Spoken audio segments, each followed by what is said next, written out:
You have heard the story, but likely didn't know this name. A lot of accolades went towards Rose, and nobody knew about Claudette. Claudette Colvin was just 15 years old on March 2nd, 1955, when she refused to give up her seat on a Montgomery, Alabama bus, 9 months before Rosa Parks. Welcome to Gilly Speaks, man.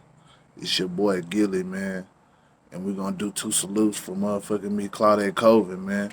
Because she is an unsung hero. Somebody that should get all the recognition every time, no matter what, dog. You know what I'm saying? At age 15, you know what I'm saying? Stood up to a whole system because she knew, you know what I'm saying, what her constitutional right was, man. You know what I'm saying? It's a lot of things we can learn from Miss Claudette, but let's go ahead and get into what she did, you know?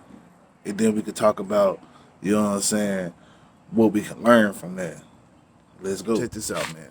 It's March 2nd, 1955, man. You know what I'm saying? A group of young black adolescents, you know what I'm saying, just got out of school early. They decided to walk downtown. They make it downtown, you know what I'm saying, interact, you know what I'm saying, mingle a bit, you know what I'm saying. Like, hey, need to get to, you know what I'm saying, back to, you know what I'm saying, where we belong, you know what I'm saying, or whatever, to our house or whatever, you know, kids, you know what I'm saying, making moves, so they get on the bus, man. Now, the bus not even that full at first. But, you know what I'm saying, as they ride, they start picking up more passengers.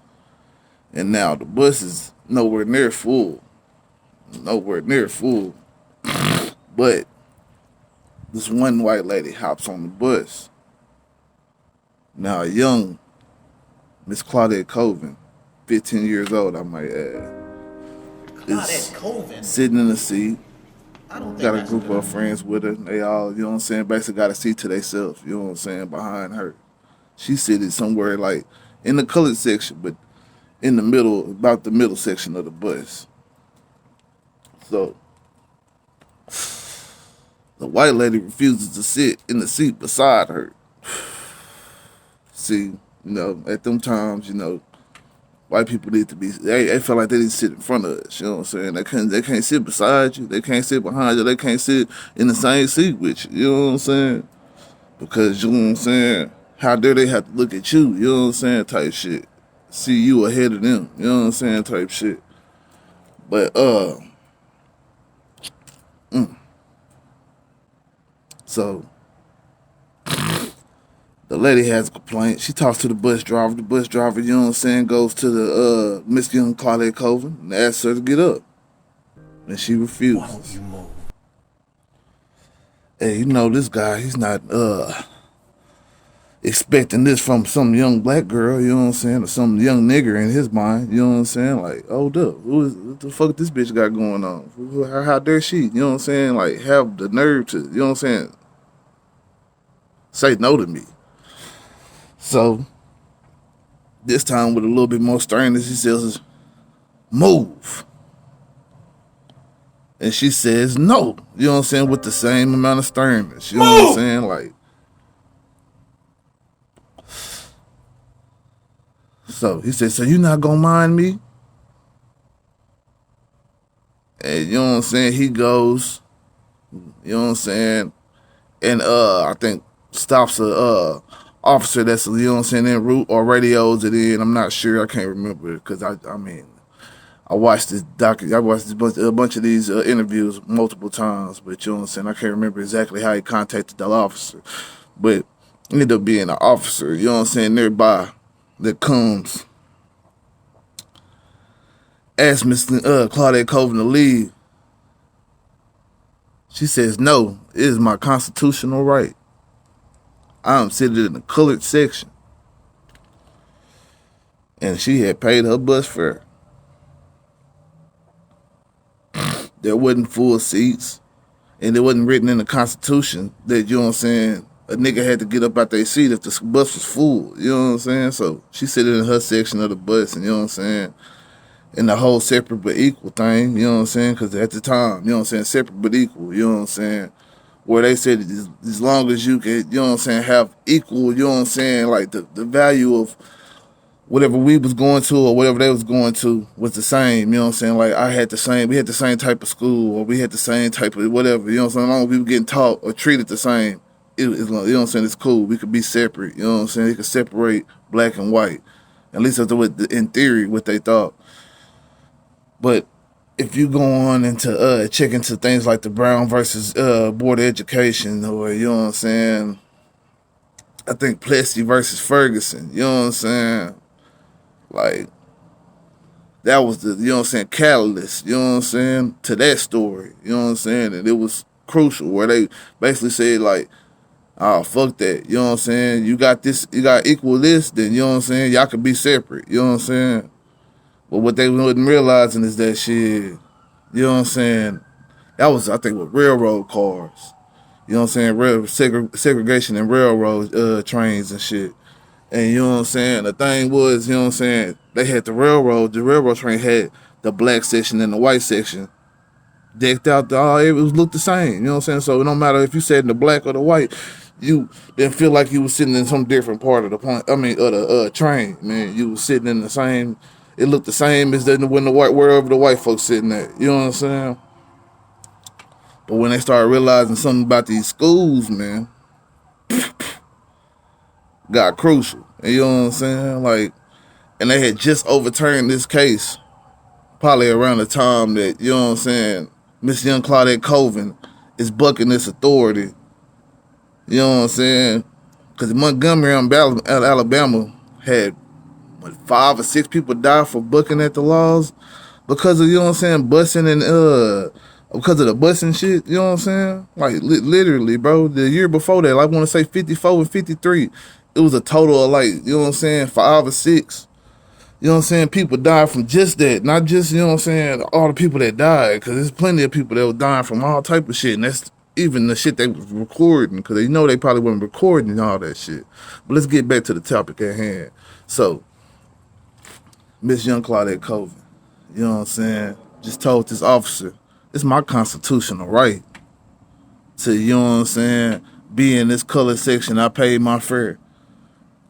He said, you know what I'm saying, the first officer that came on that bus was like, I ain't got no jurisdiction here. And he left it alone and left. So the bus driver kept on driving till they got to a different county where some officers was ready, you know what I'm saying, to come and, you know what I'm saying, drag her ass off that bus, man. And they came on the bus and they asked her, you know what I'm saying,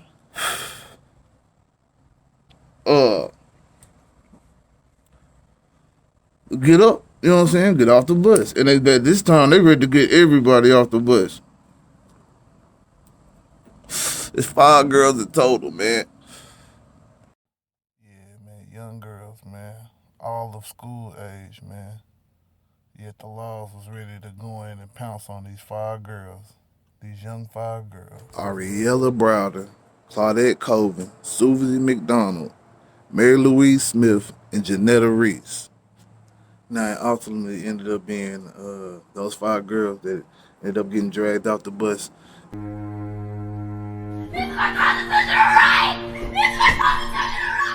And ultimately, you know what I'm saying, arrested, you know what I'm saying, for resisting arrest and violating the bus segregation rules, which they did not violate.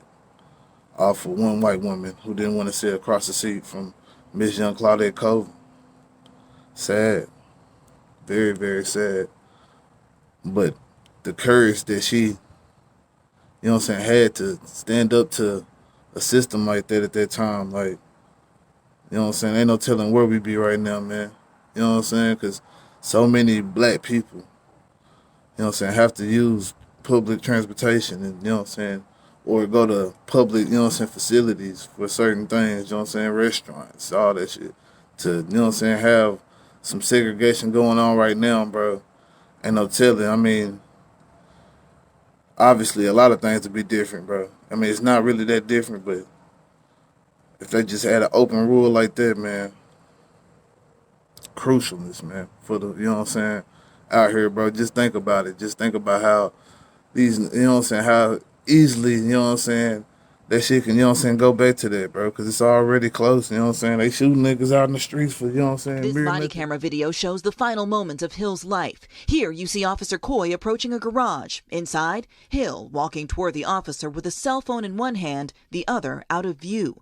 Seconds later, the officer shoots. There is no audio because Coy did not activate his body-worn camera until after pulling the trigger. Once he turns the camera on, get your hand off from underneath you now!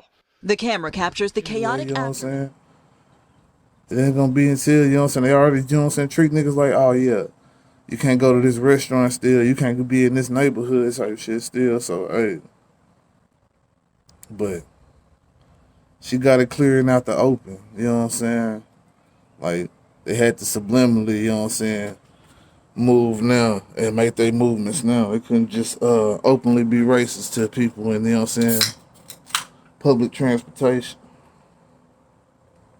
And shit, young Miss Claudette Colvin and those 5 brave sisters, man. Shit, Ariella Browder. Shit, Mary Louise Smith, Susie McDonald, and Jeanette Reese, who ultimately, you know what I'm saying, dropped out the case because of intimidation by segregationists. But it's just sad, man. I hate that, man. But you know what I'm saying? So you gotta fight that struggle when you gotta fight that struggle, man. And to this day, you know what I'm saying? Unsung hero. And a lot of people don't know her and need to get on game about her, man, because she inspired Rosa Parks to do what she did, you know what I'm saying, 9 months after that. You know what I'm saying? Which sparked off a boycott, which helped, you know what I'm saying, get, you know what I'm saying, things overturned in the Supreme Court. Throw out the 14th Amendment, man. Because remember, man, you know what I'm saying, it was legal to, you know what I'm saying, have your ass as a slave, and it was illegal to, you know what I'm saying, tell you that you couldn't be in this building, you couldn't be over here, you can't be over here. And it wasn't too long ago, man. And the way this shit happening with these police now, bro. And the way this shit happening with this politics, man. You know what I'm saying? Anything can happen. Don't think just because it's a Joe Biden America, man, that it ain't, you know what I'm saying, still a racist America, man. It's still the same shit, bro. Just different colors, different, you know what I'm saying, faces, different ways of doing it, man. You know what I'm saying? As a late great Panther once said, man, you know what I'm saying, I don't trust them Dixiecrats, man. You know what I'm talking about? Shit. You know what I'm saying? That's just how it go, bro. You know what I'm saying? Keep your mind open, man, and shit. Look at everything for what it is, man. History had me glued to the seat. I said it felt as though Harriet Tubman's hand was pushing me down on one shoulder, and Sojourner Truth's hand was pushing me down on another shoulder. And between these two historical women's, iconic women's, I could not move. I was paralyzed in that seat.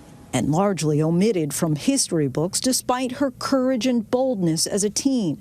Today,